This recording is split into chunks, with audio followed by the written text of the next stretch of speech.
Habíamos estado conversando acerca de los 5 grandes puntos que hemos estado conversando. Ya hemos conversado. eh, eh, Solo vamos a poner una nota por acá. Estamos en vivo por otro evento. Por favor, conectarse. Conectarse. Muy bien. Perfecto. Vamos a... así que lo vamos a tener de esa manera para que ustedes lo puedan ir viendo y de así de alguna manera pues ustedes van teniendo todos los datos. Habíamos estado conversando acerca de los 5 grandes temas que tenemos que revisar en el cierre fiscal 2021. Para las personas que estaban en el otro evento, por favor me comparten su correo electrónico. Yo con muchísimo gusto les voy a hacer llegar la presentación y también les voy a hacer llegar el video para que ustedes puedan tener pues acceso, ¿no?, a toda esta información que estamos hablando sobre el cierre fiscal. Hasta este momento habíamos revisado acerca de los 5 grandes temas que tenemos que considerar para el cierre fiscal. El primero de ellos se refería al tema de factura electrónica. Ya habíamos conversado que en este ejemplo, el tema de factura electrónica, pues tenemos que tener cuidado porque toda la información pues debe de coincidir con los registros contables, toda la información que se envió a la administración tributaria. Entonces muchísimo ojo con eso. El segundo tema que habíamos conversado en el evento en donde estábamos todos, así que por favor yo les pido su comprensión, siempre tenemos fallas de tipo técnico, pero bueno, ya las hemos resuelto. El tema número 2 que estábamos conversando respecto al tema de los 5 grandes temas que tenemos que considerar respecto al cierre fiscal es el tema de las conciliaciones bancarias. Si las conciliaciones bancarias no están al día, recuérdense que en ese caso tendríamos una multa del 1% de los ingresos brutos del año anterior.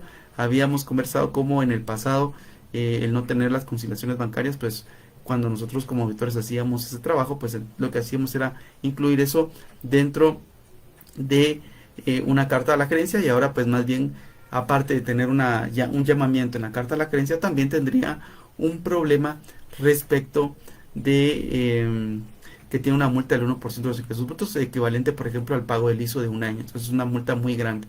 El tercer tema que estábamos conversando era relacionado con el tema de los libros de contabilidad. En el caso de los libros de contabilidad, ahí tenemos una situación importante que tenemos que tomar en cuenta, y es que los libros de contabilidad, si no están al día, entonces van a tener una multa de 10,000 quetzales, pero yo diría, lo peor de todo que nos puede pasar es, si no están al día los libros de contabilidad, vamos a tener problemas con la deducibilidad de gastos, y adicionalmente el libro de inventario, si no está al día, quiere decir que no estarían reflejadas todas las cuentas bancarias nacionales y extranjeras, las inversiones nacionales y extranjeras. Entonces en ese caso tendríamos nosotros una multa del 1% de los ingresos brutos, también muy parecido al tema de las conciliaciones bancarias. Entonces ojo con eso, porque con eso estaríamos repasando que serían 3 grandes temas que tendríamos problema. En el tema número 4 que habíamos estado conversando, el asunto que teníamos era los límites deducibles respecto a los gastos, y aquí tenemos que tomar en cuenta las condiciones cualitativas y las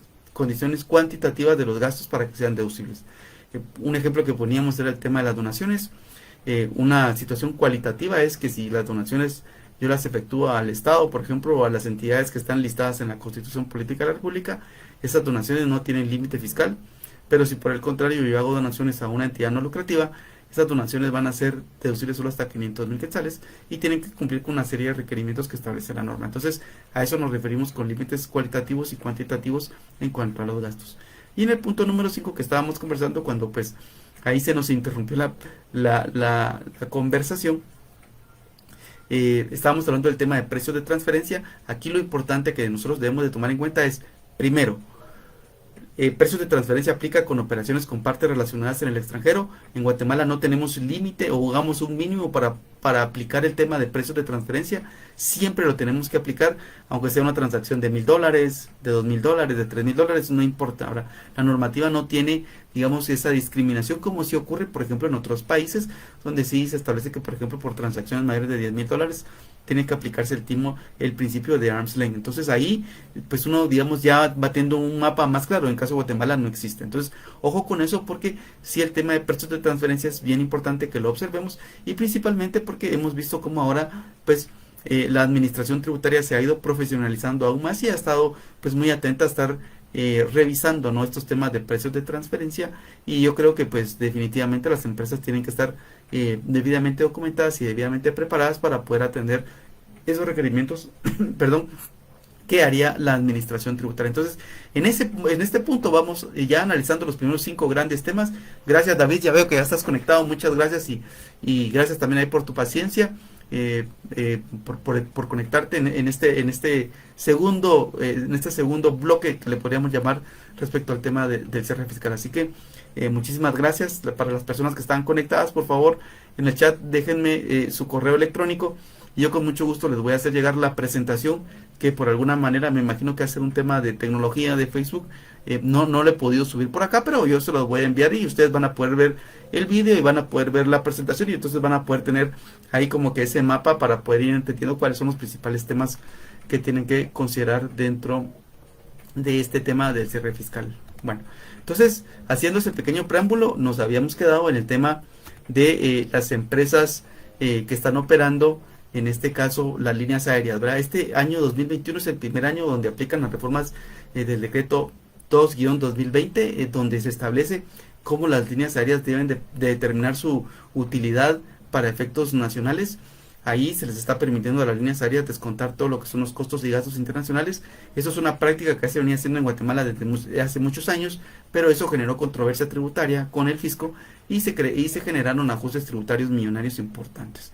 A partir ya de este año, pues yo diría el Estado prácticamente modificó la norma para que las empresas pudieran tener derecho a poder deducir estos gastos internacionales. Entonces, ojo con eso, porque también eso es muy importante, porque definitivamente es el primer año en lo que lo vamos a ver. Ahora, como les digo, esto es una práctica que se está haciendo hace muchos años. Yo la primera vez que tuve contacto con la contabilidad de una línea aérea fue en el año 1998, imagínense, ya hace mucho tiempo. Y luego, cuando ya vi la normativa de precios de transferencia, prácticamente lo que aplican ellos es el método número 4 de precios de transferencia, que es el método de partición de utilidades. ¿Qué significa ese método de partición de utilidades? Es como tomar el estado financiero consolidado de la casa matriz y sacar cuánto es la proporción que le corresponde a cada uno de los países para determinar cuánto es la ganancia en ese país. Prácticamente eso es lo que estaría haciendo las entidades guatemaltecas al aplicar esta regla que está dentro de la normativa del impuesto a la renta. Si ustedes quieren más información de esto, pues también los invito a que puedan leer todas las notas que nosotros hemos preparado en nuestro libro Impuesto a la Renta Corporativa, donde nosotros tenemos pues más detalles, más ejemplos, y así que yo creo que también eso les puede ayudar muchísimo con el cierre fiscal de este año 2021. Bueno, y esto que hemos conversado prácticamente es el preámbulo de los principales temas del cierre fiscal que queríamos conversar con ustedes el día de hoy. Así que me voy a permitir pasarme hacia mi PowerPoint, que luego pues yo con muchísimo gusto se los voy a enviar. Y tenemos aquí el tema de la estructura del cálculo de impuesto a la renta. Prácticamente vamos a hacer un análisis o un estado financiero imaginario, un estado de resultados, perdón, de donde partimos de las ventas, vamos a restar el costo de ventas, determinaríamos el margen, los gastos de administración y venta los vamos a restar los otros gastos y vamos a sumar los otros ingresos y vamos a llegar al resultado del periodo. De ese resultado del periodo vamos a partir para calcular el impuesto sobre la renta. ¿Cómo lo partiríamos? Bueno, partiríamos del resultado del periodo, vamos a sumar los gastos no deducibles, porque al sumarlos lo que vamos a hacer es corregir el efecto que tiene el resultado del periodo, porque son no deducibles. Vamos a restar las rentas exentas, porque esas no tienen que pagar impuestos, y con eso llegaríamos a una renta imponible. Esa renta imponible o ganancia fiscal, como yo le llamaría, se le aplica la tarifa del 25%, y ese sería el impuesto a la renta que tenemos que pagar al final del año. Entonces, ojo con eso, porque esa es la estructura que tenemos que aplicar. Luego de eso, pues tenemos un concepto muy importante que tenemos en la ley, que se denomina renta bruta. Recordemos que este análisis que hemos hecho lo tiene la norma ya dentro de los artículos 19, ¿no? 19 y también 21 del decreto 10-2012. Y aquí lo importante es, tenemos que conocer cuál es el concepto de renta bruta para efectos de la normativa del impuesto sobre la renta. El concepto de renta bruta, de acuerdo con la normativa, es el total de ingresos de toda naturaleza, todos los ingresos grabados y exentos, los ingresos habituales o no, los ingresos devengados o percibidos, y así como el diferencial cambiario, ¿verdad? Entonces, con eso, pues nosotros tenemos que, pues, ir conociendo cuál es toda la información que nosotros tenemos que considerar como renta bruta para poder determinar pues nuestro impuesto. Entonces ojo con eso, porque el concepto de renta bruta nos va a servir más adelante para poder ir determinando cuáles son los gastos deducibles y no deducibles que tienen limitación fiscal. Y entonces en este momento vamos a pasar a conversar acerca de los gastos deducibles y no deducibles. Por favor, si ustedes van teniendo dudas en el chat, me pueden ir haciendo sus preguntas. Veo que aquí ya está conectado David, nuevamente te saludo, Francisco, Alexander, Eddie, Nefta, qué gusto saludarte nuevamente, veo que estás conectado. Rómulo, veo que está Yuli, veo que está Dani. Buenas noches, Dani, qué gusto saludarte nuevamente por acá. Dani es uno de nuestros seguidores más activos en Patreon, así que te saludamos, Dani. También este video lo vamos a subir a Patreon para que quede también con todo el material para todas nuestras personas que también nos siguen en nuestra red social. También está Byron, también está Luisfer, también está Lidia. Los saludamos. Ahora Alexander, Osman. Veo también que está Esvin, qué gusto saludarte, Esvin. Veo también aquí a Alexander Ruiz, qué gusto, Alexander. También está Georgie, Efraín, qué gusto saludarte, Efraín. Está Rodolfo, Uriel, qué gusto saludarte. Así que creo que tenemos mucha audiencia el día de hoy. Por favor, van haciendo sus preguntas para irlas contestando en el chat. Bueno, muy bien. Entonces, cuando empezamos a hablar del tema de los gastos deducibles, hay un tema importantísimo que a mí me gusta arrancar siempre cuando hablamos tema de gastos deducibles. Primero, cuando hablamos de los costos, ¿verdad? La ley permite deducir el costo de ventas de productos vendidos, pero también permite deducir el costo de los servicios. Ambos conceptos no tienen limitación fiscal. ¿Saben por qué razón? Porque esos costos tienen que ser necesarios para producir rentas grabadas, ¿verdad? Cuando hablamos de costos, pensemos que estamos vendiendo, no sé, una empresa que se dedica a importar, por ejemplo, computadoras y las vende. Entonces, pues ese costo, ¿verdad?, de la compra de esas computadoras, pero no tendría limitación fiscal, porque si no se dan esas compras, pues no se pueden dar las ventas, ¿sí? Entonces está íntimamente conectado. Y con el caso de los servicios también pasaría de la misma manera. Pensemos en una empresa que se dedica a prestar servicios de limpieza, ahora que ha proliferado mucho las empresas de outsourcing. Entonces, yo para poder prestar mis servicios de limpieza, tengo que contratar personal y ese es el costo de mis servicios, ¿sí?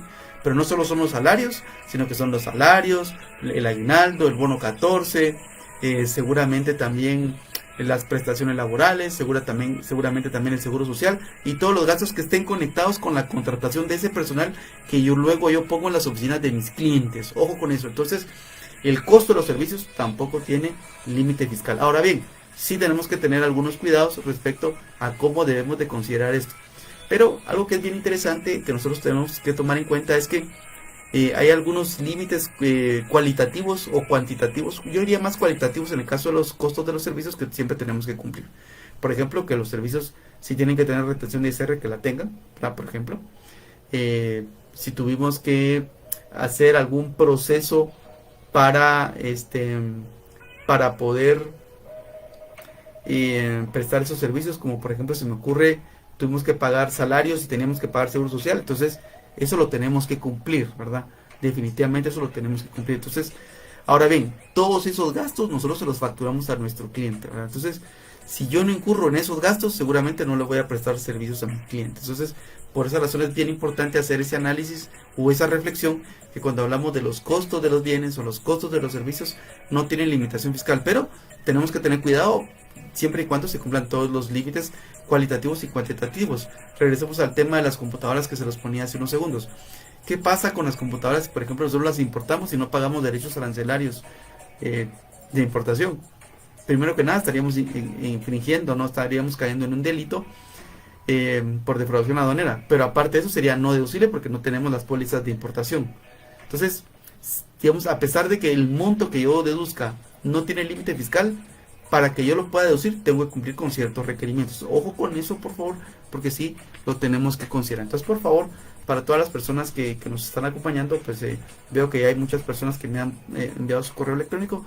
Por favor, con muchísimo gusto les enviamos la presentación, y para las personas que estaban en el live anterior donde se nos cortó la transmisión, pues también por favor envíenme su correo electrónico.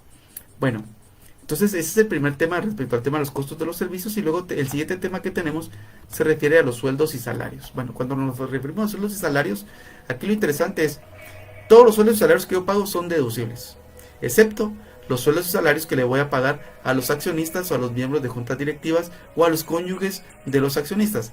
En ese caso, todos esos salarios van a estar limitados hasta el 10%, o sea, todo lo que yo pagué va a estar limitado hasta el 10% del total de renta bruta que yo tenga. Entonces, ojo con eso, porque también no es que todos los sueldos y salarios son deducibles, no.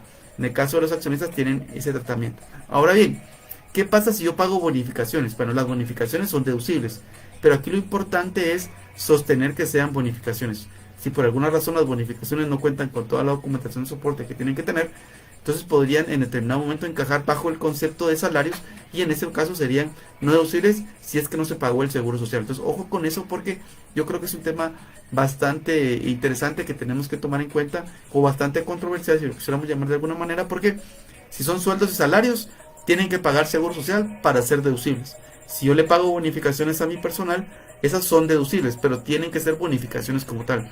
Tengo que contar con toda la documentación, por ejemplo, desde mi política salarial, desde mi contrato de trabajo, desde mis KPIs, desde mis evaluaciones, para poder sustentar que efectivamente es una bonificación por productividad. Entonces, con eso, prácticamente yo estaría totalmente tranquilo de que esa situación pues está totalmente cubierta. Entonces, con los sueldos y salarios, esa sería como nuestra recomendación.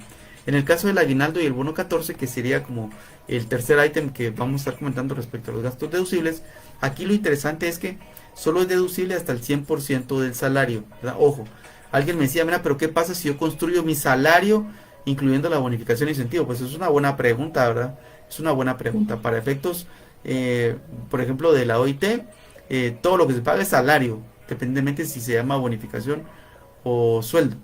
Pues todo es salario. Entonces uno podría llegar a pensar que también incluye eso. Yo diría, esa podría ser una posición bastante arriesgada, pero que podría tener algún tipo de sustento. Veo que ya Dani tiene por aquí una pregunta. Hola Dani, veo que tenés una pregunta respecto a si una empresa de transporte no paga el impuesto de circulación. ¿Se corre el riesgo de que las depreciaciones de dichos activos sean no deducibles? Bueno, es una buena pregunta, Dani, es una buena pregunta. No hemos llegado al tema de las depreciaciones, pero yo te diría, vamos a ver, se necesita, vamos a ver, cuando uno comienza a ver el tema de las depreciaciones, y realmente el impuesto de circulación no es causal para que el gasto sea no deducible en el caso de los vehículos. Lo que pasa es que el impuesto de circulación, ese es un impuesto como tal y es un gasto de la empresa y sería deducible para la empresa si lo paga. En conclusión, yo creería que ese impuesto no está conectado con la deducibilidad de las depreciaciones de los vehículos. No lo veo. Ahora bien, si por el contrario ese impuesto, por ejemplo, fuera la internación de ese vehículo al país, entonces ahí sí está en conexión con el tema del costo y entonces ahí sí podría estar en determinado momento cuestionable el costo de ese vehículo. Pero si no es de esa manera, entonces yo no le veo por dónde, Dani, el estar omiso, por ejemplo, en el caso del impuesto de circulación de vehículos, puede causarme un tema de que mis depreciaciones no sean deducibles. Por supuesto, yo creo que aquí lo que tenemos que ver es que si una empresa, por ejemplo, está omisa en el caso del impuesto de circulación, lo que tiene que hacer es ponerse al día y pagarlo, ¿verdad? Estar omiso, lo que le va a cargar a la empresa es, bueno, en principio que le pueden bloquear el NIT, pero lo segundo es que el estar omiso lo que le va a generar es una multa por mora, entonces la multa no es tan alta. Entonces lo que hay que hacer es pagarla para pues estar al día y evitar un tema de un bloqueo, de ese potencial NIT. Entonces yo creo, Dani, que con eso se estaría resolviendo el problema. Quédate con la tranquilidad de que no está conectado con el tema de las depreciaciones, pero podría generarte otro tema colateral, digamos, por ejemplo, si quieres sacar una solvencia fiscal, o si quieres entrar a tu agencia virtual, o si quieres hacer algo, o de repente te aparece la empresa como omisa, y entonces tus clientes te dicen, mire, usted está omiso, no le voy a recibir sus facturas. O sea, se generan otro tipo de problemas como alrededor el hecho de estar omiso. Así que yo creo que ese podría ser el tema que por un tema de compliance deberíamos de recomendar que se pague y se ponga al día, ¿verdad? Perfecto. Veo que tiene aquí, hola David, qué gusto saludarte, buenas noches. Veo que tienes una pregunta. Una empresa que tiene un empleado no está obligado a pagar X, entonces mi pregunta sería si ese gasto es deducible para la compañía. Por supuesto que es deducible en ese caso, David, porque la ley dice que van a ser deducibles los sueldos y salarios cuando paguen seguro social, cuando corresponda. Entonces en este caso no corresponde pagar seguro social. O sea, la misma ley me da la dispensa. Recuerdo que son hasta 3 empleados, ¿no? Bueno, cuando yo tengo 3 empleados ya tengo que estar registrado en el IX. O sea, con un empleado y 2 no tengo obligación de registrarme en el IX. Pero si voy como tercer empleado, entonces ahí sí ya pues yo tendría que registrarme ante el Seguro Social y pagar esas cuotas, ¿verdad? Bueno, descontarle a los empleados y pagar ya yo también como patrono ese 12.67%, que es un monto bastante alto. Pero bueno, ¿verdad? Entonces hay que tener cuidado con eso. Entonces, en ese caso, este caso David no tendría un problema de deducibilidad. Hola Byron, buenas noches. Me hace una pregunta aquí Byron y me dice qué sucede con los pagos de sueldos donde se emite factura especial por el periodo de prueba de 2 meses, ¿son deducibles? Vamos a ver, si estamos en el periodo de prueba y se le está haciendo factura especial, prácticamente es un servicio, entonces no entra bajo el concepto de sueldo y salario. ¿Me explico ahí, Byron? Vamos a ver, porque recuérdense que las facturas especiales se hacen por compra de bienes o prestaciones de servicios, ¿sí? Ahora, si fueran salarios, entonces los salarios no pagan impuesto al valor agregado. Entonces, acá si una persona está en el periodo de prueba y se le emite factura especial, este va a ser deducible el 100% que no pague seguro social porque es un servicio, o sea, es un honorario, es un servicio técnico, ¿sí? Entonces nos salimos del problema de salario. Ahora, ojo con eso porque no tiene que contabilizarse bajo el concepto de salarios. No tendría que ir en la cuenta de honorarios, ¿verdad? O de servicios prestados. Muy bien. Fernando, buenas noches. Veo que Fernando está conectado y nos está haciendo una pregunta. En una importadora de vehículos, el IPRIMA y el IVA se carga al valor del vehículo. Qué buena pregunta la que me haces, Fernando. Vamos a ver. El IPRIMA es un impuesto que forma parte del costo del bien, porque el IPRIMA lo tiene que pagar el importador y luego pues seguramente se lo va a cargar al cliente. Entonces el IPRIMA forma parte del valor del vehículo. ¿Sí, Fernando? Porque es un impuesto que no se puede repercutir contra el Estado. Recordemos que allí en este caso voy a apoyarme en una norma técnica que es la NIF, ¿verdad? En este caso las NIF establecen que todos los impuestos que no se puedan repercutir contra el Estado, o sea que no fueran créditos fiscales o como el IVA, por ejemplo, entonces ese se considera parte del costo de importación o de adquisición de los bienes. Entonces, en este caso el IPRIMA se debe sumar como parte del costo del vehículo. Ahora el IVA no, el IVA recuérdate que es crédito fiscal para la importadora y cuando vende el vehículo lo tiene que recuperar como débito fiscal. Veo que está Eddie. Hola Eddie, buenas noches, qué gusto saludarte. Nos manda saludos a todos, qué gusto saludarte Eddie, qué bueno que estás conectado por acá. Bueno, muy bien, entonces vamos a continuar. Bueno, ahora vamos a pasar al tema de indemnizaciones, un tema también interesantísimo. Con el tema de indemnizaciones yo diría, la norma de impuesto a la renta, como yo lo he conversado en varios foros y en mi libro Impuesto a la Renta Corporativo, perdón que lo mencione, pero parece que ese libro me emocionó mucho cuando lo escribimos el año pasado, pero la normativa de impuesto a la renta no observa el principio de lo devengado a cabalidad. ¿Y por qué razón? Porque hay gastos que para deducirse se pueden deducir por el método directo o por el método indirecto. ¿Qué significa el método directo? Es reconocerlo como gasto cada vez que lo pago, o sea, bajo el método lo percibido, o bien me permite crear reservas. ¿Verdad? Sería una provisión contable. En el caso de las indemnizaciones se permite hacer una provisión contable del 8.33 del total de remuneraciones pagadas. Ojo con eso, 8.33 de remuneraciones pagadas. ¿Qué son las remuneraciones pagadas? Sueldos, bonificaciones, vacaciones, aguinaldo, el mismo aguinaldo y el mismo bono 14. Entonces, esos 5 elementos yo podría tomarlos en cuenta para poder calcular sobre eso mi 8.33%. O sea, la ley me permite hacer una reserva de 8.33% anual y tomarlo como gasto deducible. Entonces, ojo con eso, porque sí, la norma permite esa, digamos, esa discrecionalidad de acuerdo a lo que le convenga al contribuyente. Aquí lo importante es que aquí sí tendríamos una diferencia con la NIF, porque la NIF lo que dice es, bueno, usted va a reservar solo sí, tiene indemnización universal, si no, no. ¿Verdad? ¿Por qué razón? Porque si tiene indemnización universal, pues tiene que registrar un pasivo potencial que está pendiente. Pero bueno, ahí nos estamos metiendo ya a otras aguas, que yo creo que sobre eso ya hemos conversado en nuestro canal de podcast, donde ustedes van a encontrar el tema de las diferencias NIF y ISR. Los invito a que vayan a nuestro canal de podcasting de impuestos y negocios en Spotify. Ahí ustedes van a encontrar precisamente ese tema, donde van a poder conocer más a detalle cuáles son las diferencias NIF y las diferencias ISR que ya hemos identificado, que pues ya no vamos a volver a tocar en este canal, sino que cada vez queremos hacer eventos totalmente nuevos. Muy bien, entonces vamos a pasar al siguiente tema que tenemos como gastos deducibles. Bueno, muy bien, el arrendamiento de bienes. Qué interesantísimo el tema del arrendamiento de bienes. La ley guatemalteca de impuesto a la renta no llega a distinguir entre arrendamiento operativo y arrendamiento financiero, y ambos arrendamientos se consideran deducibles. Y esto se complementa con la ley de leasing que salió emitida el año pasado, donde efectivamente se hace énfasis, perdón, en este año, donde se hace énfasis, donde se establece que el leasing va a ser deducible para la persona que contrata el servicio, ¿verdad? O sea, no tiene que hacer la extrapolación, considerarlo como activo y luego pues llevar una depreciación tal como obligan las DIF. No, lo que dice la norma es, usted lo puede reconocer como gasto directo. Ahora bien, también la norma de la ley de leasing establece, y aquí tenemos que tener cuidado, de que si yo quiero reconocerlo como activo, lo puedo hacer, pero tengo que amortizarlo durante el plazo del contrato.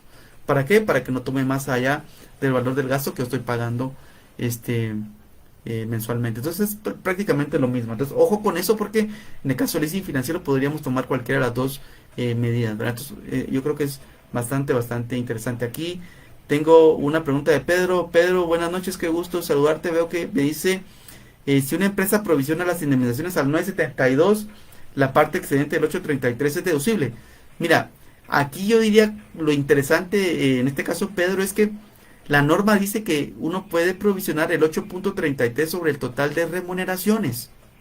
Entonces, imagínate, si tú tienes 1000 de sueldos y le calculas el 8.33, pues va a ser 8.33, pero si tú tienes 1000 de sueldos y como la ley dice total de remuneraciones, le tienes que sumar lo que es bonificaciones, vacaciones y las tienes contabilizadas en otro lado, aguinaldo y bono 14, y eso te va a dar tu 972, Pedro. Entonces no tendrías problema en cuanto al tema de la deducibilidad, porque tendrías una base más grande para calcular tu 8.33. Y aquí ojo con eso, porque la norma dice total de remuneraciones pagadas durante el año. Entonces creo que con eso podría suavizarse, digamos, un poco esa preocupación que puedes tener ahí, Manuel.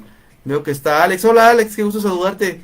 Tanto tiempo sin verte, así que veo que estás conectado. Me dice, ¿qué pasa en el caso de una empresa donde se le da un producto para que realice un giveaway?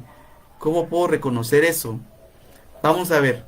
Ahí prácticamente sería un gasto de publicidad, ¿no? O sea, un giveaway. Pensemos, vamos a ver. Pensemos que nosotros queremos hacer un giveaway, y qué buena pregunta que me hace Alex. Pues bueno, una empresa quiere hacer un giveaway y por ejemplo tiene dentro de su inventario productos que los va a regalar. Es como dar muestras. Piensen en eso, o sea, tal vez cuando uno comienza a utilizar los conceptos nuevos, uno dice, bueno, es que un giveaway no, un giveaway es como regalar muestras, ¿verdad? Entonces, ¿qué tiene que hacer la empresa? Pues facturarlas, ¿verdad? Porque si las tiene dentro del inventario, las tiene que facturar, darle salida, pues prácticamente como, yo no lo llamaría como autoconsumos, pero es más o menos como eso, ¿verdad? Es facturar muestras de productos que está regalando a toda la gente que se uniría a esa campaña. Entonces, así es como tendría que tratarse en ese caso, Alex. Veo que está Willy. Willy, qué gusto saludarte. Un saludo hasta Huehuetenango. Qué bueno que nos acompañas desde allá. Un abrazo. Espero que no haya mucho frío ahorita por allá en Huehuetenango. Bueno, muy bien. Perfecto. Entonces, continuamos. Creo que con eso resolvemos la pregunta de Pedro y la pregunta de Alex. Así que continuamos con el tema. Recuerden que solo tenemos 2 horas. Me quisiera quedar muchísimo tiempo platicando sobre el tema de los principales asuntos del cierre fiscal, pero también pues queremos respetar ahí la agenda de todos ustedes. Bueno, el siguiente tema que tenemos son las cuentas incobrables. Las cuentas incobrables, aquí encontramos otra vez 2 mecanismos para poderlas deducir. La primera sobre el método directo o sobre el método de lo percibido. Cada vez que conozco una cuenta mala la llevo al gasto. Tengo que cumplir con todos los requerimientos que me establece la norma, desde los requerimientos de cobro, establecer que la cuenta efectivamente es incobrable, o sea, tengo que documentar todo ese procedimiento.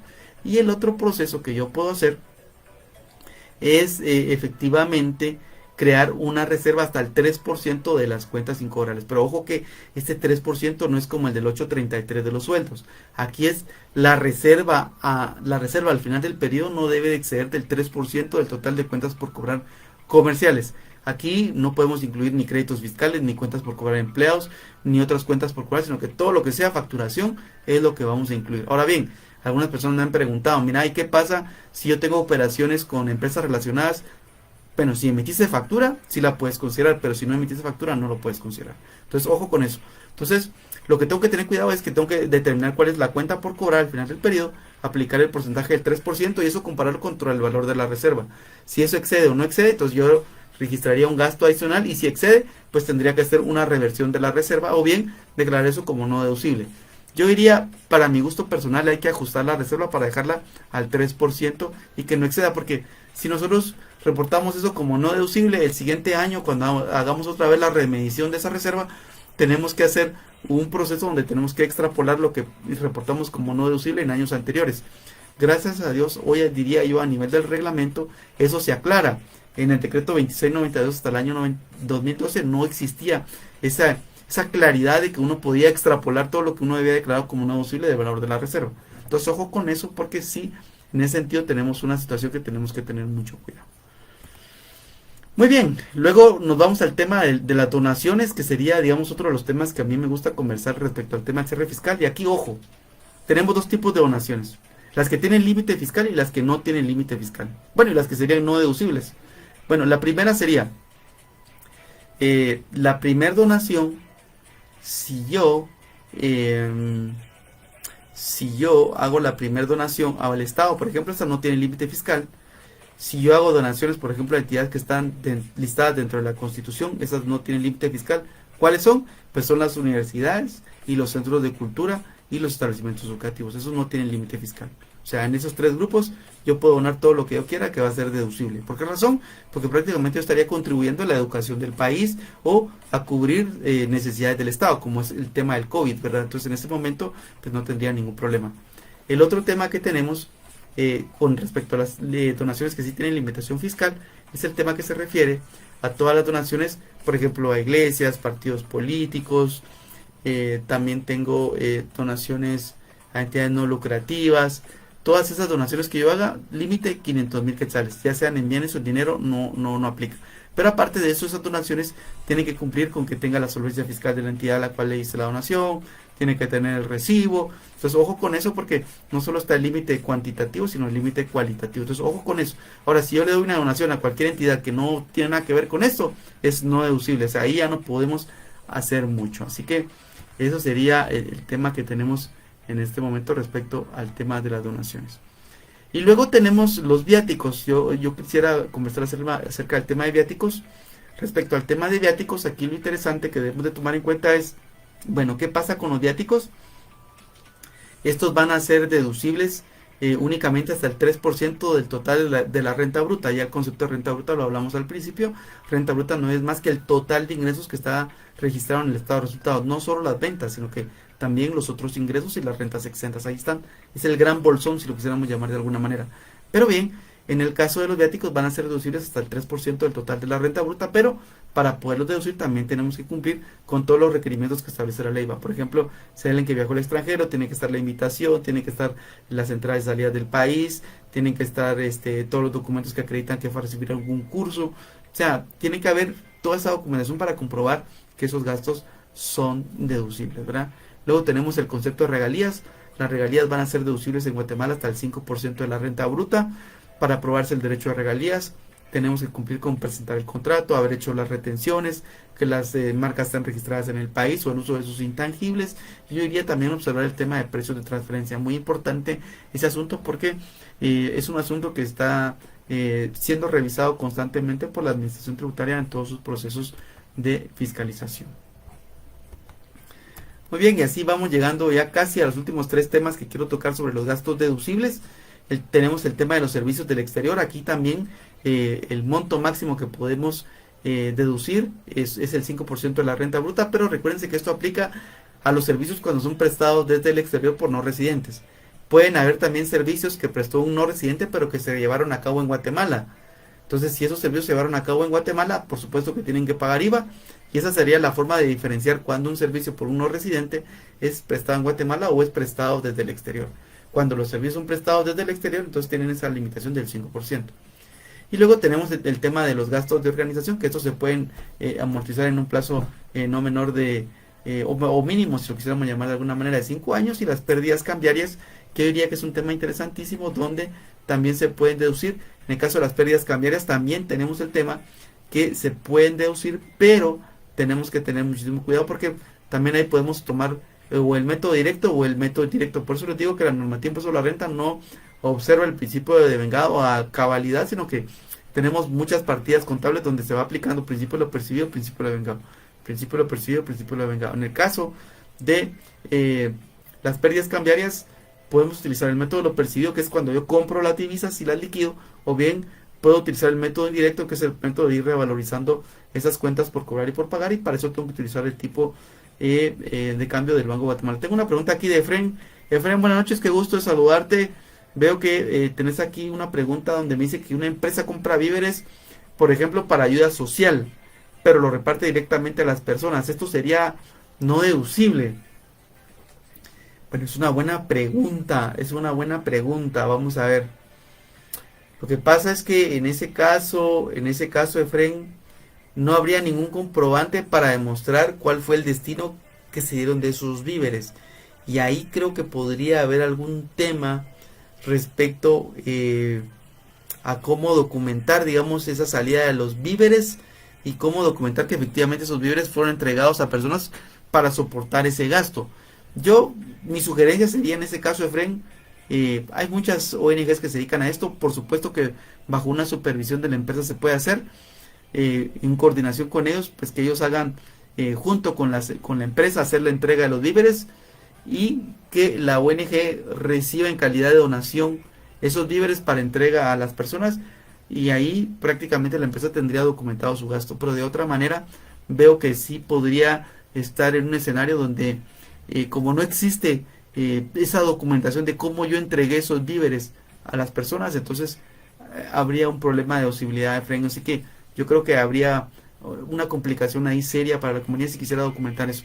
Por supuesto que es una labor muy altruista y muy loable, pero que podría generar un tema de no deducibilidad, así que ojo con eso.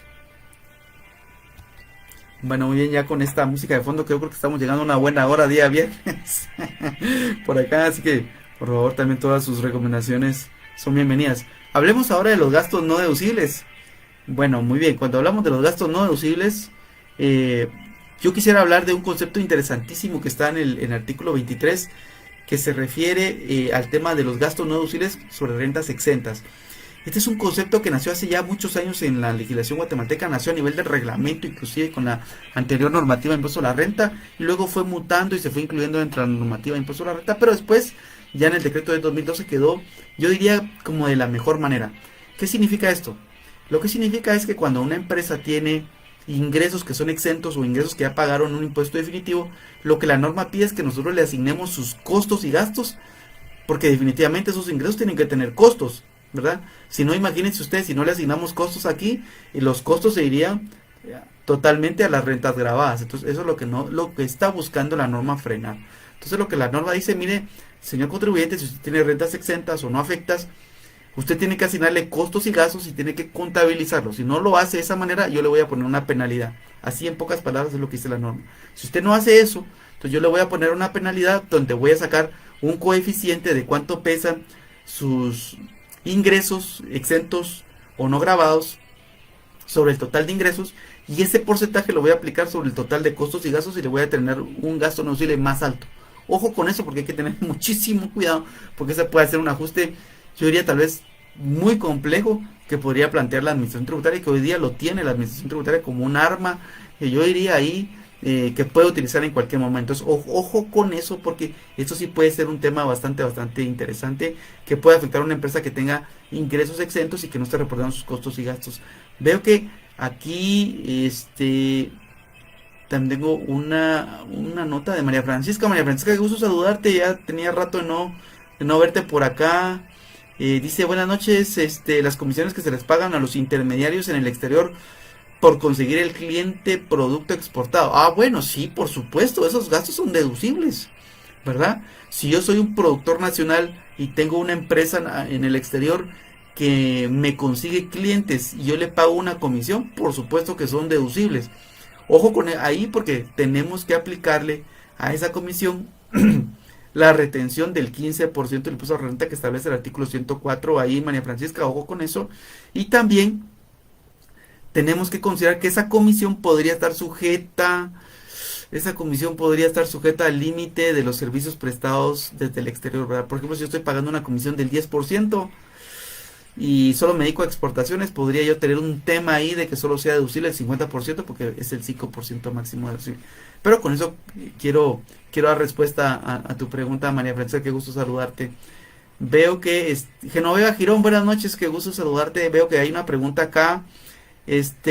¿Nos puede dar ejemplos de ganancias y pérdidas cambiarias? Bueno, una ganancia o pérdida cambiaria, imaginémonos que el día de hoy yo recibí una factura por un valor de $1,000, la contabilicé a 780, entonces tengo por pagar en mi contabilidad 7,800 y el día de mañana la pago y el tipo de cambio está a 785. Entonces yo tengo que sacar más quetzales para comprar esos dólares y enviar la remesa al exterior. Ahí se va a generar un diferencial cambiario de 5,000 quetzales, ¿verdad, Genoveva? Entonces, si yo me voy por el método del pago directo, ahí serían deducibles esos 5,000 quetzales como diferencial cambiario. Ahora bien, si yo me voy bajo el método de revaluación, llego a fin de mes y el tipo de cambio está no a 780 sino a 790, entonces tengo que darle de alta ahí prácticamente a 100 quetzales más, donde yo estaría registrando esos 100 quetzales como gasto deducible. Y cuando ya yo pague, si está a los mismos 790, pues no tendré ningún efecto en mi contabilidad, ya no tendré ningún gasto, pero si baja o sube, entonces tengo que volver a revisar cuánto sería el diferencial cambiario que estaría teniendo. Así que con eso espero dar respuesta a tu pregunta, Genoveva, que qué gusto que pues nos estén acompañando en este evento en vivo. Muy bien, vamos a pasar entonces, vamos a continuar con los gastos no deducibles. Ya hablamos de los gastos no deducibles sobre rentas exentas, lo quise explicar de la forma más sencilla y más fácil. Muchos ejemplos de esto, bueno, tenemos un ejemplo bastante detallado en nuestro libro Impuesto a la Renta Corporativo. Recuerden, lo pueden bajar en la versión digital para Amazon o para Kindle o para iPhone. Si ustedes lo bajan para iPhone, les funciona en todas sus plataformas. Y lo interesante es que si lo borran y se vuelven a conectar, lo pueden volver a bajar sin ningún costo. Por ahí Dani me decía que actualizó su libro, pero no se lo deja bajar. Lo vamos a verificar, Dani. Creo que en Amazon Kindle si no te deja, si lo borraste por equivocación, volverlo a bajar. Ahorita Dani nos ha confirmado. Pero en iOS no funciona de esa manera. En iOS, si uno compra un producto, lo puede volver a bajar todas las veces que quiera. A mí me ha pasado, por ejemplo, inclusive con las canciones. Cada vez que cambio de dispositivo, con canciones que he comprado en el dispositivo nuevo, me vuelve a descargar todo de la tienda de iTunes. Y por esa razón yo creo que en iTunes no hay ningún problema. Así que el libro está diseñado para que ustedes puedan ver dentro del mismo libro, en nivel de su celular, por ejemplo, videos, comentarios, diagramas y una serie de consideraciones que hemos preparado para ustedes. Pero bueno, ahí está un poco más detallado. Regresemos al tema del cierre fiscal 2021, donde estamos hablando ahora de los gastos no deducibles. Bueno, el siguiente tema que tenemos son todos los gastos que no hayan sido sujetos a retención. Esto es interesante porque la norma dice que son no deducibles aquellos gastos que no hayan sido sujetos a retención de impuestos sobre la renta. Pero una vez que hayan pagado la retención ya son deducibles. Entonces, interesante eso porque yo me recuerdo que con la normativa del decreto 10/2012 no teníamos esa regla y entonces siempre existía como que esa situación, ¿verdad? Bueno, ¿qué pasa si pagué tarde una retención y con eso protejo la deducibilidad? Yo siempre pensé que así era, pero la norma no lo decía. Ahora en el decreto 10/2012 sí se incluye esa regla y con eso pues nosotros como que vemos que se corrige ese procedimiento. Entonces yo creo que ahí queda muy claro de que una vez se pague la retención ya el gasto se vuelve deducible. Bueno, y otro tema que cuando hablamos de gastos no deducibles son aquellos gastos que no estén respaldados por la documentación legal correspondiente. ¿Qué se entiende por la documentación legal correspondiente? Pues sabemos que son facturas, recibos, notas de cargo o recibos emitidos por las entidades financieras, escrituras públicas, declaraciones aduaneras de importación e inclusive partidas contables. ¿Por qué partidas contables? Porque habrán partidas contables, por ejemplo, para documentar una cuenta por cobrar incobrable, por ejemplo, bajo el método de la reserva, provisiones bajo el método del 833, diferencial cambiario. Entonces, ojo que también todas las partidas contables sirven para documentar gastos deducibles. Entonces, hay que tener muchísimo cuidado con eso porque todos los gastos deben de estar debidamente documentados. Veo que tengo otra pregunta aquí de Marlon. Marlon, buenas noches, qué gusto saludarte, qué bueno que estás conectado con nosotros. Tengo aquí que hay una consulta de una nota de abono, voy a tratar de leerlo. Dice, entiendo que la nota de abono es para anular una factura de más de 2 meses de emitida.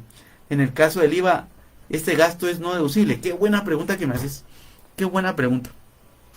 Bueno, yo creo que me pasé de ese punto en los gastos deducibles, pero bueno, ¿qué pasa? El artículo 21, numeral 15 del decreto 10/2012, que es muy similar al artículo 38, literal M, del decreto 2692 establece, bueno, desde el año 2000, desde el año 92 se establece en Guatemala que todos los impuestos son deducibles, excepto el impuesto sobre la renta y el IVA cuando se consideran costo. Entonces, ¿cuándo se consideran costo? La ley jamás llegó a desarrollar cuánto el IVA y cuánto el impuesto sobre la renta se van a considerar costo. Entonces aquí es el contribuyente el que tiene que hacer el análisis cuándo se le convierte en costo un impuesto, ¿verdad? Un ejemplo muy fácil que podemos tener es el IVA de autoconsumo. Si yo tengo un IVA, tengo mi inventario y lo doy y lo autoconsumo, tengo que facturarlo y tengo que pagar el IVA. Pero el IVA ahí, yo soy el consumidor final de esos bienes, entonces se vuelve parte del costo. Entonces tengo que pagarlo y tengo que llevarlo como gasto, ¿verdad? Entonces el IVA ahí es deducible.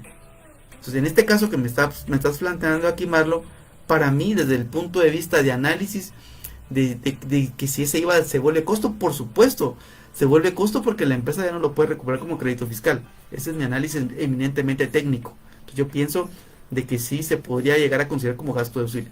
Por supuesto que podría existir alguna controversia de parte de la administración tributaria donde piensen que ese IVA no es deducible, pero yo creo que hay bases legales para sustentar con base en esa analogía de que la ley no llega a definir cuándo se considera costo y tiene que ser el contribuyente el que tiene que hacer esa integración para poder llegar a determinar si se considera o no se considera costo. Veo que Alex tiene otra pregunta. Hola Alex, vamos a ver. Me dice, tiene una importación en un almacén fiscal no nacionalizado y la misma la reexporto. ¿Paga ISR y paga IVA? Por supuesto. Porque aquí la pregunta es dónde se están haciendo los negocios. Recuérdense que Guatemala tiene el principio de renta de fuente nacional. Entonces, un almacén fiscal no es nada más que un lugar donde están suspendidos de pago de derechos arancelarios y de IVA esos bienes que ingresan al país. O sea, lo que yo tengo una póliza de importación, pero al almacén fiscal. No pago IVA y no pago derechos arancelarios. Luego lo reexporto y entonces ahí, recuérdense que esa es una reexportación y es una reexportación, pero en la teoría de las importaciones y exportaciones es una exportación como tal. Esa operación está sujeta al pago del impuesto a la renta y el costo sería deducible. Ahora, la póliza de importación o la declaración aduanera en este caso suspendida es el soporte del costo. Así que yo no le veo ningún problema ahí en este caso, Alex. María Francisca, hola nuevamente. Aquí dice, cuando no se retiene procede una nota de crédito. Vamos a ver, cuando no se retiene procede una nota de crédito. No sé en qué casos, a qué caso te estarás refiriendo ahí, María Francisca. Si me quieres dar un poquito más de datos para tratar de poderte dar una respuesta. Quisiera que me dieras un poquito más de datos porque no logro identificar cuál es el caso que me estás planteando. Así que voy a quedar atento ahí, María Francisca, que me puedas dar un poquitito más de datos del caso que me quieres plantear para poderte dar una respuesta adecuada a lo que tú planteas. Bueno, muy bien. Voy a continuar entonces con los gastos no deducibles. Bueno. También otros gastos que son no deducibles son los gastos que no corresponden al periodo anual. Recuérdense que el periodo anual no es la fecha de la factura, ¿verdad? Porque siempre muchas personas dicen, miren, es que la fecha de la factura no corresponde al periodo. No, espérense. Por ejemplo, los gastos de la luz, yo los dejo provisionados en el mes de diciembre y la factura me viene en el mes de enero. Pero ahí dice que son los consumos del mes de diciembre. Entonces ese gasto corresponde al año anterior, no corresponde al año siguiente. Entonces ojo con eso, ¿verdad? Muy bien. Entonces ahí sí que tienen que ser los gastos que correspondan al periodo fiscal. Pero bueno, aquí está el caso ya de María Francisca. Vamos a ver, un cliente no retuvo a la naviera. Ah, bueno, es una retención del 5% de fletes, me imagino. Cuando pago y al llamar indicaron que una nota de crédito solucionaba el problema. Vamos a ver, no sé por qué razón una nota de crédito solucionará. Tal vez lo que quieren hacer es anular la factura, ¿verdad?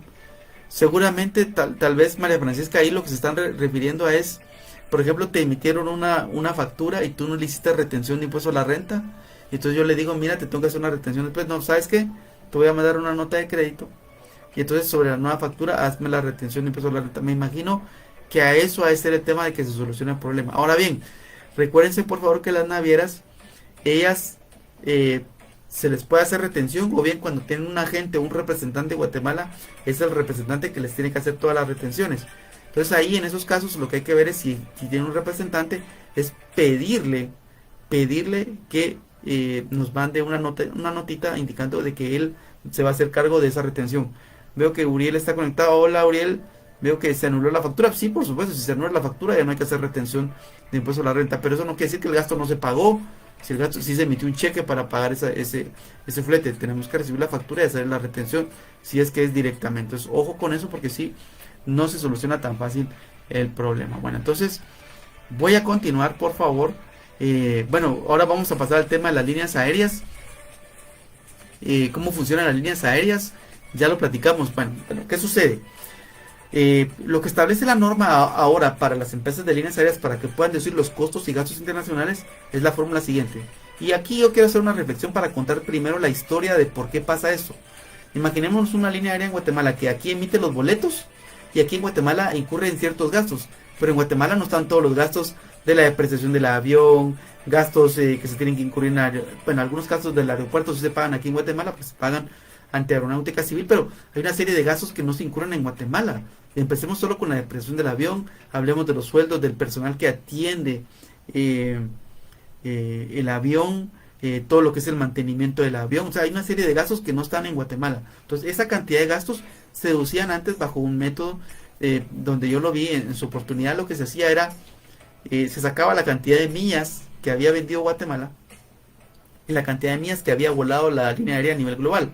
Se sacaba el porcentaje de participación y ese porcentaje de participación se le aplicaba a los costos y gastos que tenía el estado financiero consolidado de la línea aérea y se comparaba con lo que tenía Guatemala y se sacaba la diferencia y por diferencia se sacaba cuánto era lo que debía de abonarse al estado de resultados nacional para poder reportar una utilidad más baja porque tenían que reconocerse sus gastos del exterior.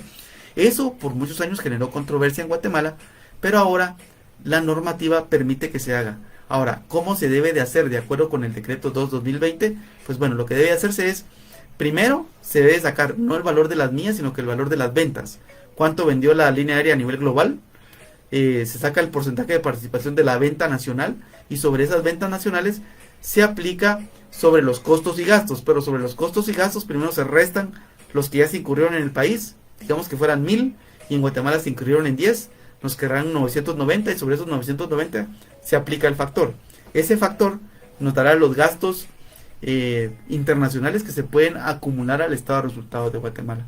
La acumulación de esos gastos no está sujeto a retención de impuesto a la renta y es lo que dice la norma. Entonces, yo diría tal vez la única reflexión que tenemos que tener aquí es que la norma sí pide que los estados financieros sean base NIF. Ojo, base NIF. Y seguramente muchas líneas aéreas no usan base NIF, utilizan otro tipo de base. Si fuera una empresa americana utiliza US GAAPs. Casi los US GAAPs ya son parecidos todos a las NIF, pero ojo con eso, porque sí, ahí podríamos tener un tema. Entonces, se pide eso, se pide que los estados financieros de la casa matriz vengan en español, bueno, que estén debidamente auditados, que vengan apostillados. Entonces, ojo con eso porque sí tenemos una serie de requisitos que se deben de cumplir en este año 2021, que es el primer año.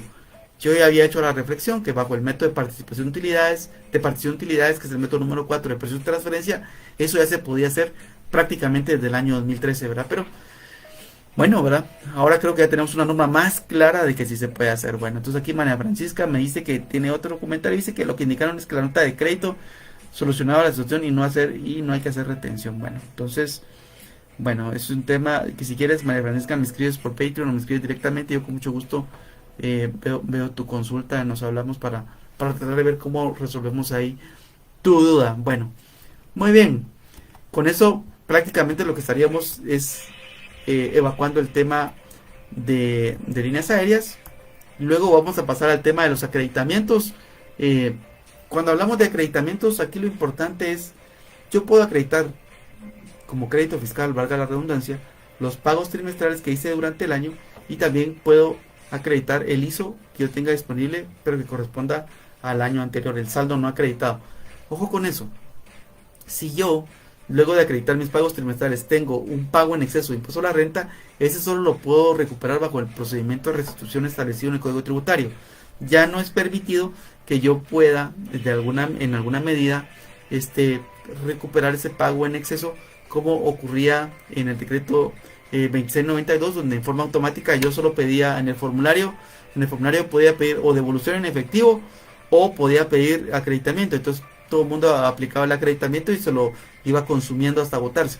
A partir del año 2013 esa posibilidad se anuló y así que ahora solo el procedimiento de restitución nos queda. Ojo con eso porque el procedimiento de restitución obligatoriamente tiene que llevar procedimiento de auditoría de parte de la administración tributaria. Entonces, si nosotros nos encontramos ante un caso de un pago en exceso, pues lo que tenemos que hacer es utilizar ese procedimiento de restitución, pero tenemos que asegurarnos, si no es una recomendación a título personal, de que toda la documentación esté debidamente disponible, que todo esté debidamente archivado, para que el día de mañana, cuando la administración tributaria se apersone, pues nosotros podamos atender esa auditoría de mejor manera y cumplir con todos los requerimientos que nos harían, ¿verdad? En cuanto al ISO, recuérdense ustedes que se puede acreditar el ISO no acreditado, valga la redundancia, que esté acumulado hasta el último periodo fiscal, hasta el último año, ¿verdad? Entonces, si es en el año 2022 donde estaríamos presentando la declaración de ISR del año 2021, entonces todo el ISO que tengamos acumulado hasta el 31 de diciembre del año 2021 lo podemos acreditar a los pagos de impuesto sobre la renta. Byron Muñoz, Byron, buenas noches nuevamente, qué gusto. Me hacen aquí una pregunta. ¿Qué sucede cuando una empresa en Guatemala presta un servicio a una empresa de El Salvador, ¿verdad? Y sobre el monto de la factura, la empresa de El Salvador realiza una retención. ¿Cómo se registra la retención? Qué excelente pregunta, me la han hecho varias veces, Byron. En principio yo diría, tristemente, nosotros en Centroamérica no tenemos acuerdos de no doble tributación. Ya somos parte del mercado común centroamericano, pero nos seguimos haciendo retenciones altísimas entre nosotros mismos. Esa retención que nos están haciendo del exterior, Byron, se tiene que registrar como parte del costo. No se puede tomar como crédito fiscal, sino que se toma como parte del costo de la operación de la empresa guatemalteca y se deduce como gasto deducible, valga la redundancia. ¿Sí? ¿Me sigas hasta ahí, Byron? O sea, no hay forma de ponerlo como crédito fiscal directo, ¿verdad? Esa sería mi sugerencia en ese caso, Byron. Minor, qué gusto saludarte, buenas noches. Veo que tengo aquí una pregunta. Dice, si se cambió el método de acreditación de ISO de la opción A a la opción B. Qué buena pregunta la que me está haciendo aquí. Una pregunta de privado.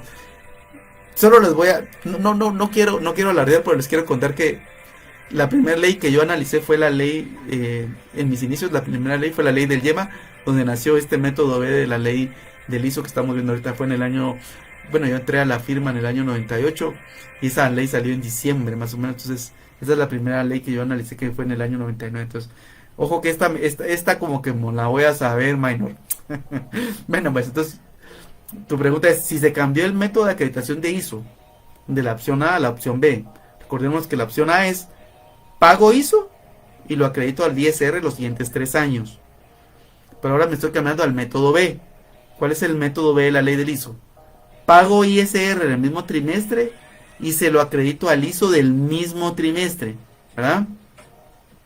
Ojo, dice, según el decreto 73-2008, esto en el año 2019, el saldo de ISO pagado en el año 2018 no acreditado, corresponde enviarlo a gasto deducible para el año 2021. Uy, bueno, vamos a ver. Si te cambiaste de método, el ISO que venías pagando en el método A sigue siendo crédito fiscal y tienes 3 años para poderlo recuperar, minor. Ahora, si la compañía se mantiene en el método B, prácticamente el tercer año sería en el año 2021, ¿verdad? Y entonces, como no puedes hacer mix, digamos, de métodos de acreditamiento, porque sería incorrecto, prácticamente tendría que ser gasto deducible en este año 2021, minor, ¿verdad? Lástima que no se vio en el año 2020, porque entonces hubieras cambiado de método y hubieras aprovechado todo eso que tenías ahí de ISO por cobrar. ¿Qué te puedo decir, minor? Es una situación ahí que se quedó, pero bueno, tiene que tratarse como gasto deducible. Por lo menos vas a recuperar el 25% de esa cuenta por cobrar. Efren González, nuevamente Efren, qué gusto. Dice, el ISR pagado en exceso si no se solicita devolución, ¿se puede registrar como gasto deducible en algún momento? Qué buena pregunta, también es una muy buena pregunta. Bueno, vamos a ver. Regreso otra vez a lo que dice el artículo 21, numeral 15 del decreto de 2012. Ahí la ley dice que el ISR y el IVA van a ser deducibles únicamente cuando se consideren costo. Ese ISR pagado en exceso prácticamente es una cuenta por cobrarle al Estado. Si yo no la pido como devolución, prácticamente debiera ser una cuenta incobrable y por lo tanto pasar a ser costo. ¿En qué le afecta eso al Estado? Veámoslo. Si yo le pido al Estado la devolución, me tiene que devolver el 100%. Si yo lo tomo como gasto deducible, ellos solo me van a devolver a mí el 25%. Debiera ser deducible, ¿verdad? No, no le debiera de afectar los intereses al Estado, ¿verdad? Más bien el Estado debería decir, bueno, qué bueno que no le devolví un 75% de esa cuenta por cobrar a ese contribuyente. Desde mi gusto personal, desde mi análisis eminentemente técnico, Efraín, debiera ser gasto deducible. Por ahí hemos tenido alguna charla con la administración tributaria y ellos, yo diría tal vez al tenor de una interpretación muy propia de ellos, han pensado de que ellos no encuentran una base legal para decir si ese gasto es deducible o no deducible. Yo creo que sí existen bases legales para pensar de que sí es deducible, porque en ese caso la empresa tiene que absorber esa cuenta por cobrar. Esa cuenta por cobrar se quedaría como incobrable, ¿no? Entonces, yo creo que sí debiera ser deducible, Efraín. Eh, Abner Mejía, hola Abner, buenas noches, qué gusto saludarte. Dice, cuando una ENL, empresa, no sé qué será ENL, realiza una rifa, ¿qué documento extiende? Entidad no lucrativa será, Abner, sí. Bueno, recordemos que las entidades no lucrativas, primero que nada, las rifas todas se documentan con recibos, ¿sí?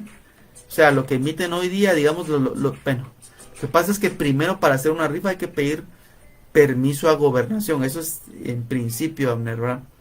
Ahí te van a pedir que pagues el impuesto de la renta y el impuesto del timbre, de entradita, ¿verdad?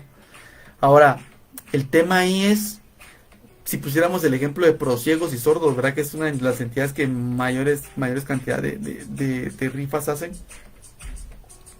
Ellos lo que emiten son tickets, o sea, son esos tickets tickets de lotería, porque son recibos, al final son recibos. Entonces, con eso ellos documentan sus ingresos con recibos, ¿verdad? Entonces, con eso prácticamente sería Abner, ¿verdad? Con ese tipo de documentos que tienen que ser autorizados. Pues yo con eso lo documentaría, ¿verdad? Porque prácticamente ese ingreso hacia arriba sería como una donación, ¿verdad? Porque la entidad no lucrativa realmente no está vendiendo un bien, sino que está recibiendo una donación. Entonces, ojo con eso, porque sí, yo documentaría eso con recibo, pues bajo el concepto de donación para participar en esa rifa como tal, ¿verdad? Así que, de nada, Abner, mucho gusto. Bueno, muy bien, son las 9 con casi con 30 minutos, vamos a ver, no, son 9:22. Mi computadora siempre va así como minutos adelante, así que, bueno, estos son los principales temas del cierre fiscal que queríamos conversar con ustedes. Se me está quedando un último tema, unas notas finales que quiero compartir con ustedes, que también se las voy a compartir en la presentación, sobre cuáles son las últimas recomendaciones que yo les diría para este cierre fiscal 2021. Primero que nada, ya hemos hablado de todos los temas de los gastos deducibles, de la fórmula, de los 5 primeros grandes temas que les recomendé al inicio, de los temas de precios de transferencia, pero hay un concepto que ahorita la administración tributaria viene aplicando, que en Guatemala, vamos a ver, no hay una norma hoy día que lo aplique. Sí hay recomendaciones de la OECD para aplicar lo que es el concepto de sustancia económica. Ojo con ese concepto. El fisco ha manifestado abiertamente que está ya empezando a utilizar el concepto de sustancia económica en las operaciones, yo podría llamarlas de entre partes relacionadas locales. Entonces ojo con eso, porque sí, ese concepto puede ser complicado si nosotros no lo observamos para poder sustentar que esos costos que estamos deduciendo tienen sustancia económica, agregan valor a la empresa.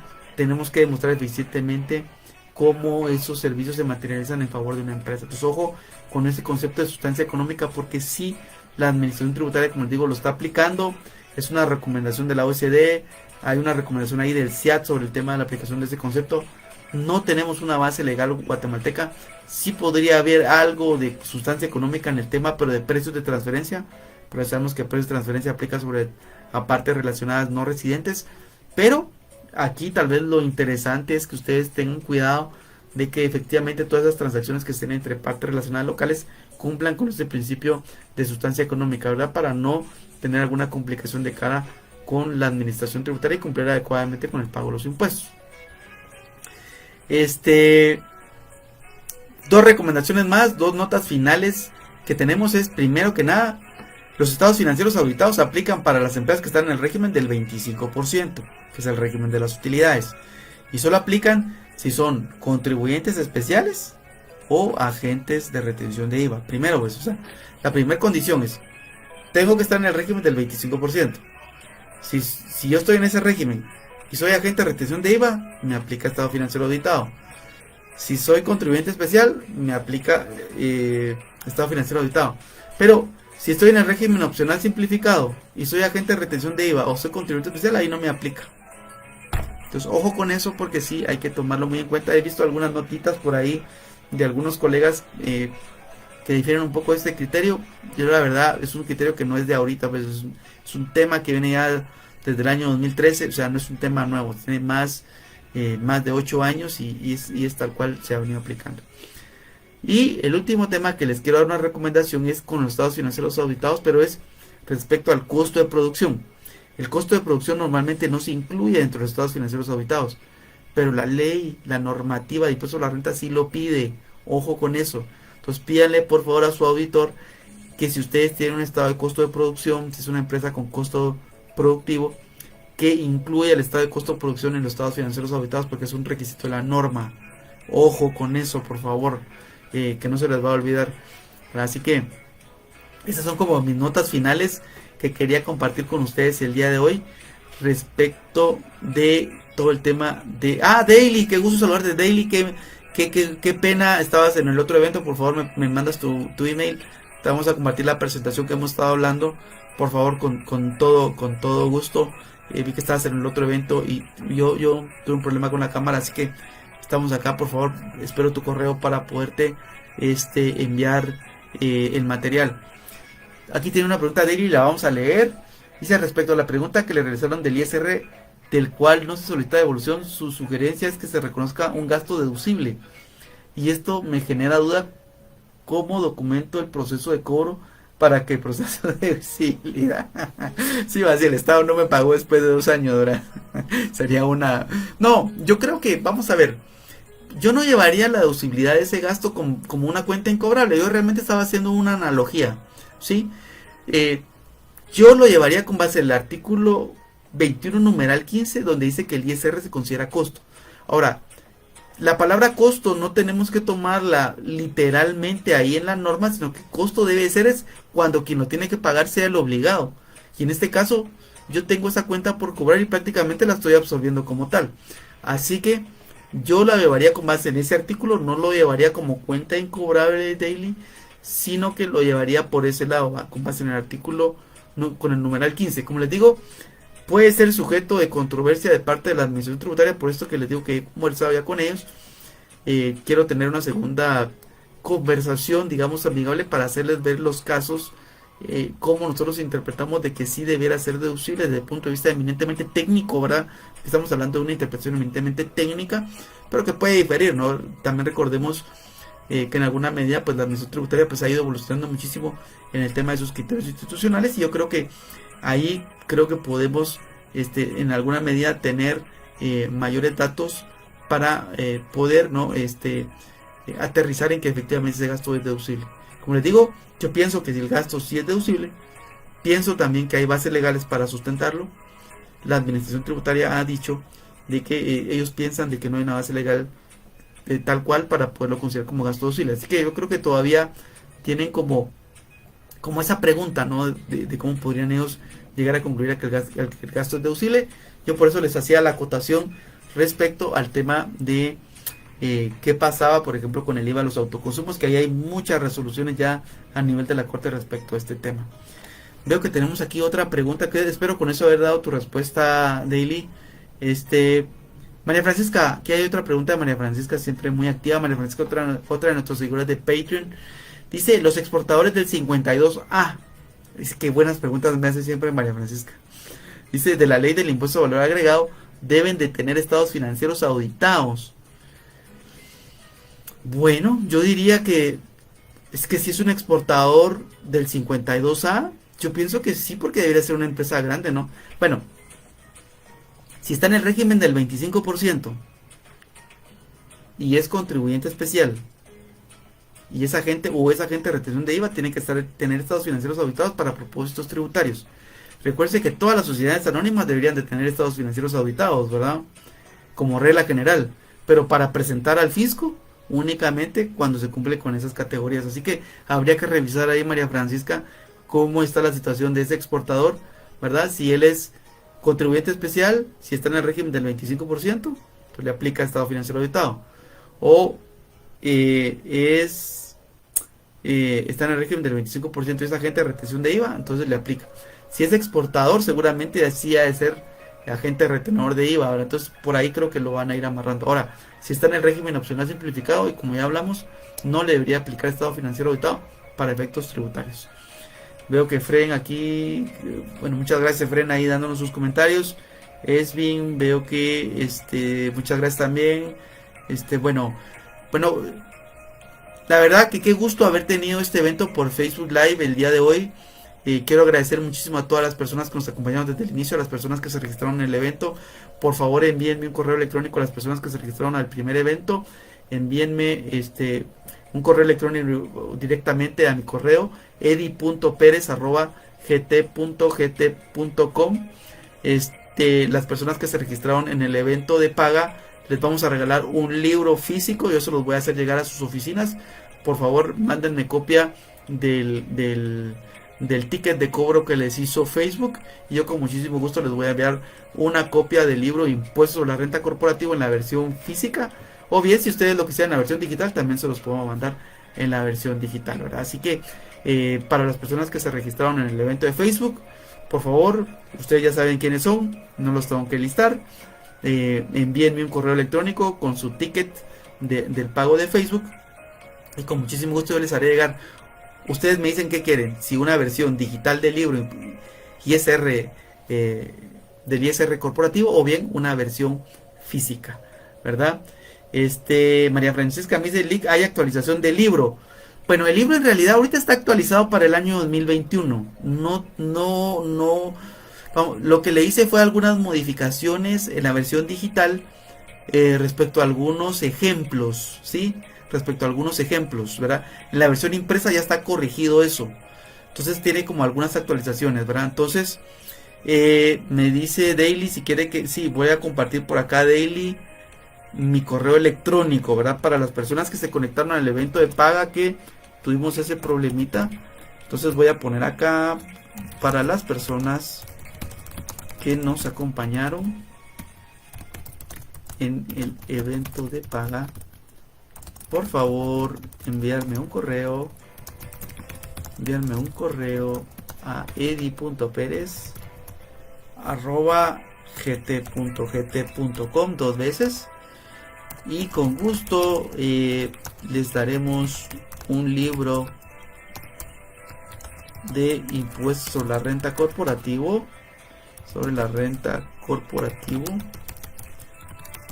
ya sea en la versión digital o impresa.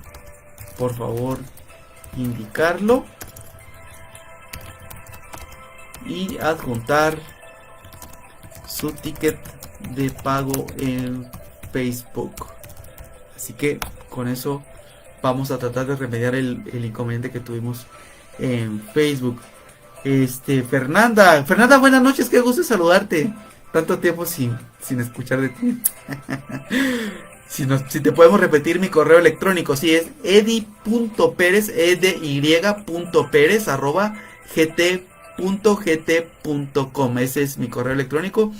También, para todas las personas que nos acompañan, quiero contarles que gracias a Dios hemos llegado a más de 15,000 reproducciones de nuestro canal de Spotify, Impuestos y Negocios. Yo la verdad me siento complacido. Tenemos alrededor de 94 capítulos de nuestro canal.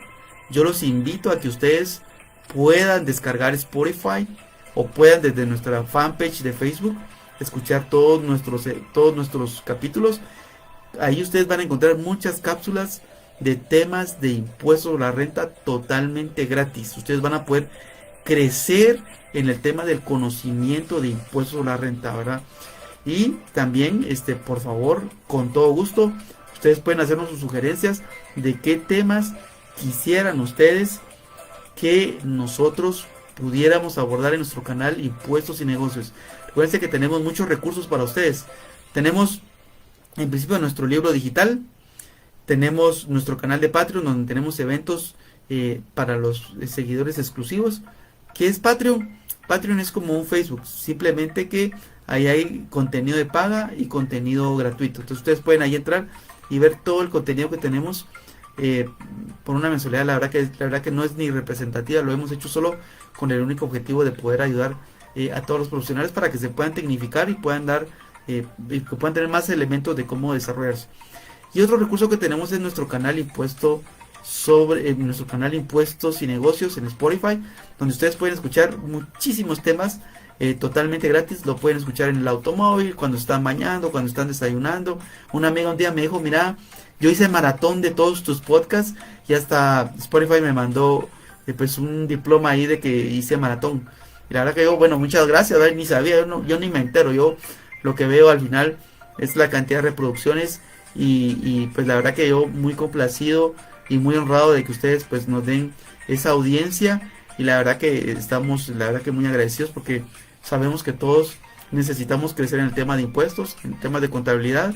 A mí me costó muchísimo, pero me encanta compartir ese conocimiento con cada uno de ustedes. Así que vamos a ver si hay alguna otra pregunta por acá.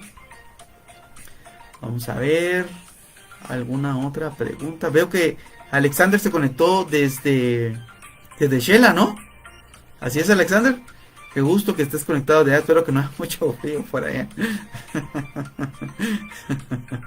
Bueno, tengo rato de no ir por allá por Shela, así que vamos a ver qué día de estos nos damos una vuelta por allá. Bueno, amigos, con eso estamos llegando al final de este evento en vivo. Quiero agradecer a todas las personas que se conectaron al primer evento de paga. Tuvimos un inconveniente, abrimos esta sala específicamente para todos ustedes, pero para todas las personas que se conectaron al evento y tuvimos ese inconveniente, yo voy a compensarlos dándoles un libro de impuesto a la renta corporativa, ya sea en digital o en físico. Ustedes me dicen, únicamente me envían un correo electrónico a la dirección que ya está puesta en el chat, y con todo gusto los vamos a compensar por ese inconveniente. Veo que Daily tiene todavía otra pregunta. Daily dice, con los diferenciales cambiarios, como el decreto de 2012, para ISR se pueden netear. Mi consulta puntual es para ISO. ¿Se debe registrar como un efecto neto o solo el diferencial cambiario de ingreso? Buena pregunta la que me estás haciendo, Daily. Creo que la estabas guardando para el final. Pues bueno, lo que dice la norma es que se debe de netear al final del mes el diferencial cambiario. Recuérdense, el diferencial cambiario solo es 1. Entonces, la misma norma dice, al final, usted registra el ingreso y el gasto por separado, pero al final del mes netee. Entonces, lo que hay que hacer es netear, ¿sí? Cada mes, netear. ¿Verdad? Entonces, si es para efectos de ISO, entonces se reportaría en este caso el neto. Sí, espero haber respondido con eso tu pregunta. Alexander me dice que sí, que sí hay frío. Bueno, no sé si es de Shela. No, Byron Muñoz tiene todavía otra pregunta. Dice que si podríamos tratar el tema de los principios tributarios inconstitucionales que no cumple la SAT con sus procedimientos que impone a los contribuyentes y qué debieran hacer los contribuyentes. Wow, es interesante el tema de los principios constitucionales. Quiero aprovechar para contarles, para todos los que son contadores públicos auditores, quiero contarles que soy parte de la Comisión Tributaria junto con Wilby, que me acompaña ahí en la llamada. Hemos diseñado en la Comisión Tributaria del Colegio de Contadores Públicos Auditores un diplomado sobre principios constitucionales, totalmente gratis para todos los colegiados activos. Así que si ustedes no son colegiados activos del colegio, los invitamos a que se pongan al día y que tengan acceso a muchos cursos en el colegio. Así que buenísimo. Ahí hay una fuente, Byron. Con gusto podemos abordar el tema de los principios constitucionales. Creo que algo de eso tengo ya en mi canal Impuestos y Negocios, pero podríamos abarcar algo a nivel técnico, eminentemente técnico, doctrinario, de cómo entender los principios constitucionales en materia tributaria, ¿verdad? Tenemos ya varios capítulos en el canal de Spotify, pero podemos abordar algún tema de esos, Byron. Me parece interesante, sí. Lo vamos a abordar desde la perspectiva de cómo entender esos principios y cuáles son todas las reservas de ley que tiene a su derecho el contribuyente, ¿verdad? Esto para que todo el mundo lo pueda lo pueda tener. Así que, bueno amigos, hemos llegado ya a las 21:39 efectivamente. Hemos estado ya conversando con ustedes más de 1 hora 40 minutos. La verdad que apasionante estar conversando sobre todos estos temas a nivel tributario. Me dice María Francisca, no me quieren dejar ir, yo tampoco me quiero ir, pero dicen que el que mucho se despide no se quiere ir. Si podemos tratar el tema de los incentivos para empresas creadas con capital extranjero. Ujú. No sé a qué te refieres, María Francisca. En Guatemala realmente no tenemos algún incentivo para empresas con capital extranjero. Todos los incentivos aplican de igual manera para empresas nacionales y para empresas extranjeras, ¿sí? O sea, los incentivos son los mismos, ¿verdad? Y eso es por un tema de no discrecionalidad ante la ley, ¿verdad? Entonces, Guatemala, digamos, no tiene una discriminación. Tanto una empresa nacional como una empresa extranjera puede optar eh, a tener derecho a exenciones tributarias. Así que, pero bueno, vamos a tratar de aclararlo en un podcast. Me parece interesante, María Francisca, lo vamos a aclarar. Me parece que a la luz de esto creo que lo voy a tratar de manejar con base en la ley de inversión extranjera. Por ahí me lo voy a llevar. Vamos a hablar de esa ley. Creo que es una ley que se ha quedado un poco rezagada. Pero yo creo que vale la pena que la podamos conversar. Creo que algunos la conocerán, algunos tal vez no. Pero la vamos a abordar en el siguiente podcast. La estoy tomando como una de las leyes que vamos a conversar entonces la próxima semana. Bueno amigos, no me queda más que desearles una feliz noche. Espero que tengan un feliz viernes. Ahora, pues síganse cuidando por favor, ¿verdad? Todavía el coronavirus sigue allá afuera. Eh, Todas estas mutaciones que hemos tenido hacen que el virus sea más complicado. Pero bueno, por favor sigámonos cuidando por nosotros, por nuestras familias, por nuestros amigos, por Guate. Así que yo creo que el tema de la vacuna ya vendrá, ya se mejorará. Así que sigamos adelante pues. Les mando un gran abrazo, que estén muy bien. Recuerden, mi nombre es Eddie Pérez. Espero su correo electrónico para poderles enviar la presentación a todas las personas que me acompañaron en el evento en vivo. También por favor, el primer evento en vivo, las personas que estuvieron conmigo ahí, yo les voy a mandar el PowerPoint de esta presentación, de eso que hablamos. Todo esto está en una presentación PowerPoint, no la puede transmitir por Facebook. Vamos a buscar otro mecanismo de cómo llevar esto de una mejor manera para no tener estos problemas técnicos, pero esperamos poder estar siempre con ustedes. Cuídense por favor, nos vemos, chao.